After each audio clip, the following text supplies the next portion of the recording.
안녕하십니까. 조국혁신당 비례의원 김준영입니다. 저는 지난해 계속 우크라이나 파병권에 대해서 계속 문제 제기를 했었고 국정감사 때도 문제 제기를 했습니다. 윤석열 정부가 12월 3일 내란으로 인해서 하차하지 않았다면 끔찍한 일이 있었을 것이라고 생각을 합니다. 왜냐하면 끊임없이 외환 유치를 하려고 했고, 그리고 그 중에서도 우크라이나 파병 그리고 무기 제공에 여러 가지 음모들과 실행들을 했던 것을 저는 알고 있습니다. 당시 공무상 우크라이나를 방문한 횟수가 무려 127회입니다. 우리나라 법에 의하면 유엔이 허락한 평화유지군과 동맹국인 미국이 아니라면 군인을 파견할 수 없습니다. 그것이 1명이든 2명이든 상관없습니다. 파병 불가입니다. 그런데 마치 EU 또는 나토를 방문하는 것처럼 가정하고 작년 한 해만 127회 우크라이나를 방문한 사실을 밝혀냈습니다. 제가 오늘 말씀드릴 건 또 심각합니다. 불법적으로 우크라이나의 무기를 군사 장비를 제공했던 부분을 말씀드리고자 나왔습니다. 지금 외환죄와 관련해서 북한에 무인기를 날린 사실이 점점 사실로 드러나고 있습니다. 이 부분도 분명히 밝혀져야 하고 단죄되어야 할 것으로 생각합니다. 같이 함께 기자회견 하실 분들 소개하도록 하겠습니다. 조국혁신당의 백선희 의원님이십니다. 조국혁신당의 서상범 씨입니다. 그러면 기자회견을 낭독하도록 하겠습니다. 윤석열의 국가안보실이 국가안보를 농락했습니다. 윤석열 그는 내란 수괴가 아닙니다. 윤석열 그는 내란 외환 수괴입니다. 우크라이나에 불법으로 군사 장비를 지원하고 국가안보를 농단한 윤석열 전 정권을 강력히 규탄한다. 국방부는 우크라이나 원조 계약서 원본을 조속히 공개하라.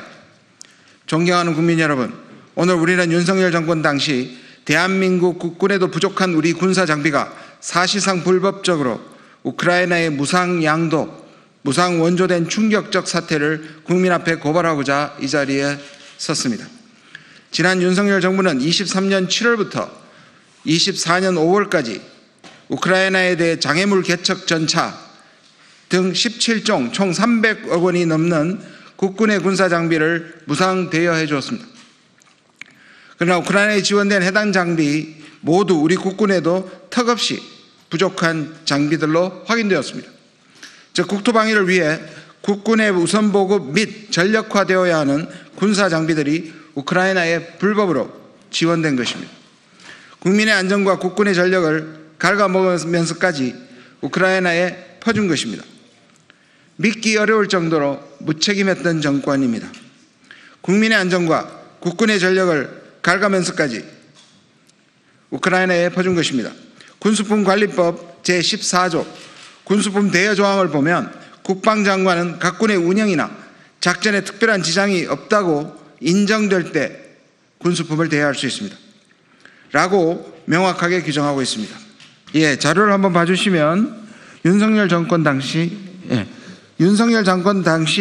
17종 장비 모두 보유율이 100%가 아닌 것을 확인할 수 있습니다.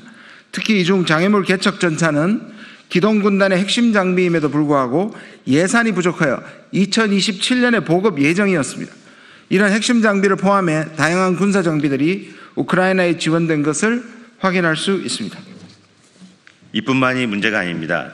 더 심각한 것은 이 무상 대여 계약서에 우크라이나 측 요청이 있으면 반납을 면제할 수 있다는 면제 조항이 들어있다는 점입니다. 즉 계약의 형식은 대여 계약이지만 반납 면제 조항을 추가하여 실상은 무상 양도, 무상 원조인 것입니다.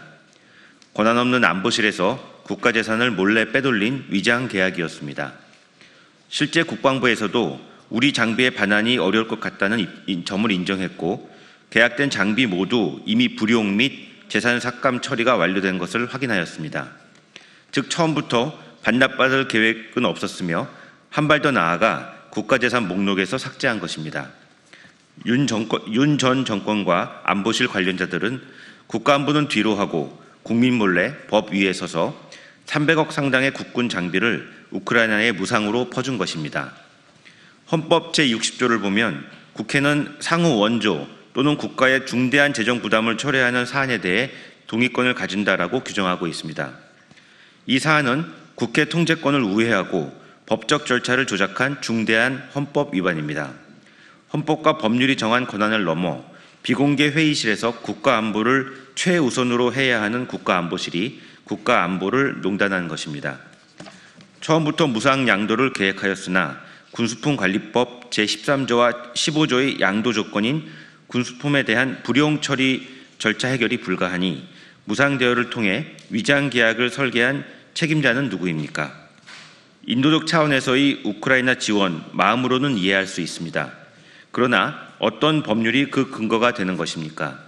국가 차원의 모든 결정은 법률 안에서 결정되어야 하는 것이 아닙니까? 국방부에 물었습니다. 우크라이나에 지원하여 보충되지 못한 우리 장비에 대해 어떻게 채울 것이냐? 예산은 어떻게 처리할 것인가? 국방부는 답했습니다. 5100 프로그램 정책 기획 및 국제협력 예산을 통해 기재부 그리고 국회에 요청하는 것 말고는 방법이 없다고 합니다. 윤석열 전 대통령이 법을 무시하며 우크라이나에 퍼준 300억 원의 군사 장비를 다시금 우리 세금으로 메꿔야 한다는 것입니다. 정말 개탄스러운 일입니다. 국군 창설 이래 교전 및 전쟁 중인 국가에 대한 군사 장비 대여는 최초였습니다. 그 이유를 생각하면 답은 간단합니다. 동맹국을 제외하고 전쟁 및 분쟁 중인 국가에는 그 어떠한 군사 장비 원조가 불가하기 때문입니다. 가능하다 하더라도 그 권한은 국회에 있기 때문입니다.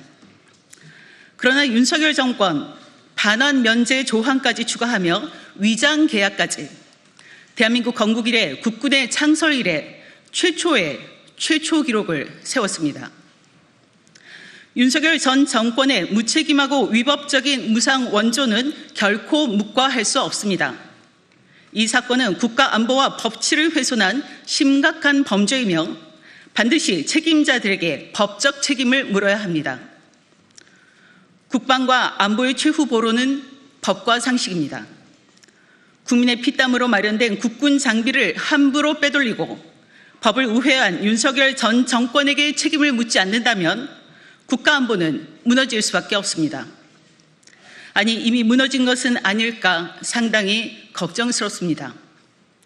국민을 대표하는 국방위 위원으로 그리고 국민의 한 사람으로서 국민과 함께 끝까지 진실을 밝히겠습니다. 감사합니다. 네, 저희는 이 문제를 계속 추적할 것입니다. 네, 이상 기자회견을 마치겠습니다. 감사합니다.